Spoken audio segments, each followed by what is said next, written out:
la Simon Pierre Faye lu ci sa jàngat. Bon en tout cas waa PDS seen bëgg-bëgg lañu wax.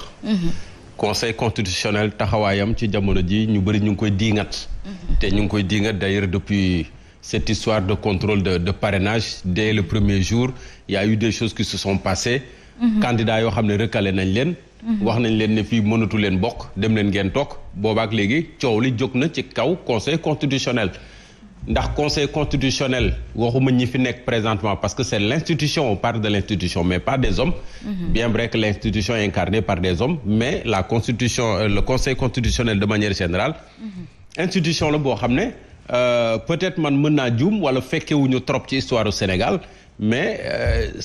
volet de critique bi est-ce que mos na tegu ci kaw conseil constitutionnel.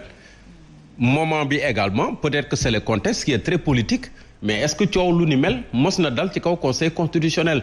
ce qui veut dire que ça doit servir d'alerte ça doit également servir de signal pour ñu xool lan moo fi nekk PDS nag ñoom ñoo dem ba ñu ne nañ ko tas dans quelles conditions la ñu mën a tasee conseil constitutionnel kan moo ko mën a tas peut-être le chef de l'État qui en a les pleines prérogatives mais est-ce que da koy def rek ci je ne sais pas ci humouru boppam wala parce que ab entité politique demandé na ko. mais entité politique boobu noonu yemul ci demandé parce que dañoo gis ne ni seen àq ak yelleef dañ ko salfaañe. oui mais ndax loolu nekkul motif bu concret mais loolu mooy fondé justement la demande. loolu mooy fondé demande parce que waa PDS ak waa Karim 2024 dañoo jàpp ne conseil constitutionnel ci mbirum Karim Wade waxul li war a am. parce que ñoom jàpp nañu dur comme fer y compris Karim Wade en personne le candidat déclaré ne moom renoncé na depuis très longtemps à sa nationalité française. Depuis 2010. mais conseil constitutionnel dafa jàpp ne décret bi nga xam ne moo génn. ak moment bi nga xam ne Karim Wade déposé woon na de surcroît ñenn ñi sax di ko accuser de parjure mooy nga wax lu dul dëgg. nga signer une déclaration sur l'honneur ne man je suis exclusivement sénégalais. ba pare leneen ñu gis un décret français boo xam ne libéré na la de la nationalité française quelques jours après donc ça veut dire que au moment bi ngay signé kayit googee au moment bi ngay déposé kayit gi tu avais encore une double nationalité. loolu peut-être moom le conseil constitutionnel sukkandiku d'autant plus que j'en parlais hier selon certains juristes ce décret français n'est pas rétroactif donc déposer cette demande de déchéance depuis 15 ans mais moment bi nga xam ne ci la ñu signé décret bi moment boobu mooy compter. selon certains juristes léegi nag fii conseil constitutionnel amaana ci loolu sukkandiku pour ne Karim Wade yow kat bi ngay ñëw fii di déposer sa candidature tu avais une double nationalité donc tu n'es pas exclusivement sénégalais mënoo nekk mais loolu nag la ay partisans mënul nangu ñoom dañoo jàpp ne côté boobee conseil constitutionnel dafa juum et njuumte boobee mënuñu ko jéggal kon nañu tas conseil constitutionnel tout bonnement mais buñ ko tasee l'autre question que je me pose est-ce que bu ñu tasee constitutionnel on devra reprendre tout le processus wala lépp li conseil constitutionnel bi def ci processus électoral bi depuis lors est-ce que day nul est-ce que dañ koy reprendre est-ce que comment ça va se passer si on doit en arriver là donc autant de questions yoo xam ne xëy na juristes yi les praticiens du droit notamment le droit constitutionnel xëy na ñoom ñooñu ci mën a gindi. Karim Meïssa Wade ils disent que ki nga xam ne moo di Abdou Latif Coulibaly ak Farba Ngom dañoo am yenn rapport ak certains en tout cas des membres du conseil constitutionnel est-ce que loolu war na mën a yóbbu peut-être à ce que ñu dissoudre le conseil constitutionnel tout simplement parce que démb ñu ngi naan que am na ñaar ñoo xamante ni ci conseil constitutionnel ils sont tout simplement corrompus c'est waa PDS qui le dit selon le PDS des soupçons de corruption soupçon de corruption léegi nag ñoom fan lañ ko teg ban preuve la ñu am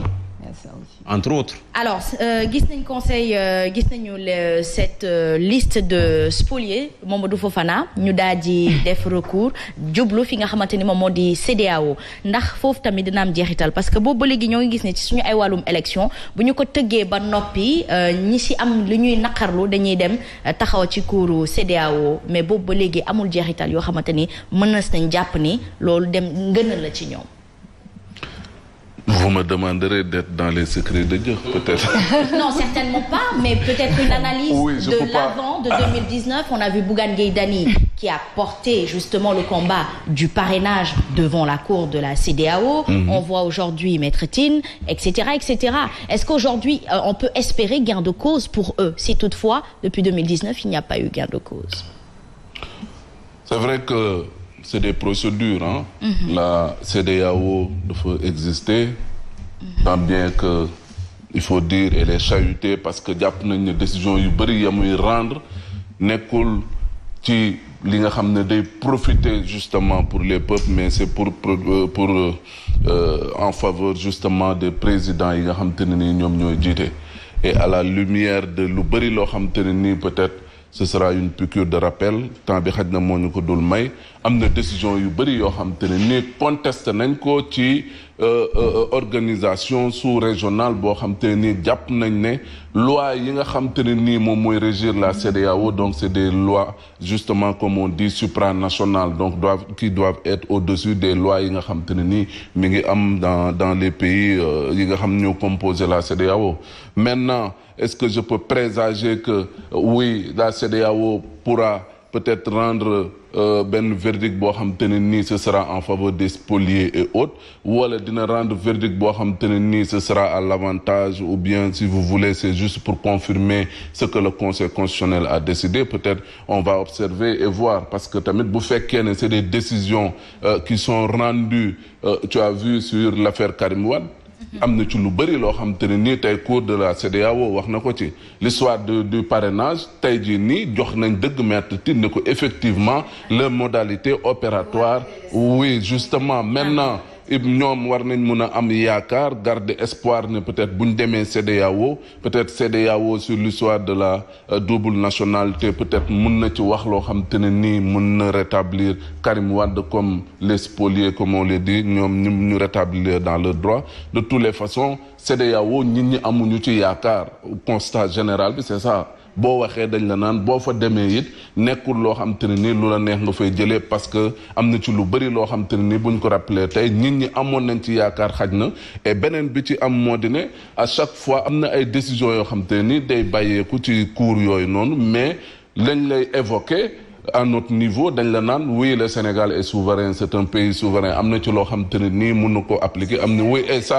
ça on dit dans les textes et autres, ça c'est des arguments fallacieux, parce que ñu ne CEDEAO organisme sous-régional la ngeen bokk fa nangu ne la fa nekk c'est des lois supranationales, wëlbatiku ñëw ne oui le Sénégal est souverain, bon ça day poser problème. Alors par rapport à taxawaay bi PDS def, sa jàngat ci li nga xamante ne ñoom itam génn nañ wax ne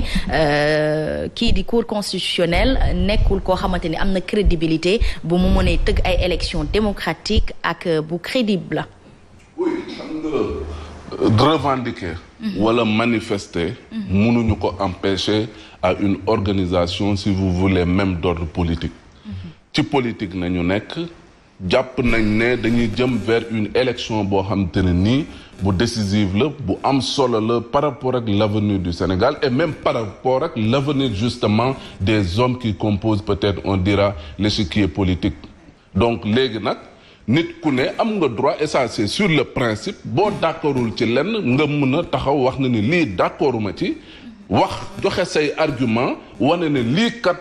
laa fondé wu pour wax na ne lii d'accorduma ci. Et naturellement comme tout autre parti ak ñeneen ñuy wax les spoliés, le parti démocratique sénégalais bu àndul ci li nga xam ne conseil constitutionnel décidé na ko, am nañ droit crier sur tous les toits du monde, récuser même le conseil constitutionnel, ainsi de suite. Pourquoi pas même ni mooy li nga xam te ne nii ñu ngi koy wax, et loolu c'est yoon la ñu nangul leen ko, xam ne ne tamit ñoom dañoo am sañ-sañ pour war a mën a jàpp ne ne liñ leen teg injustice la, et ñu ngi demander pour ñu rétablir leen ci li nga xam te ne nii jàpp nañ ne du dëgg du yoon. Maintenant est-ce que c'est la pertinence justement de cette interrogation bu bàyyi ko ci Simon. Maintenant est-ce que conseil constitutionnel mën nañ ko tas, loolu benn la. Est-ce que fi ñu toll ci processus bi pratiquement bientôt la semaine prochaine dina nekk démarrage campagne électorale, mën nañ ko ci tas, loolu yëpp je crois c'est une équation, et man je me dis peut-être seul le président de la République moom moo am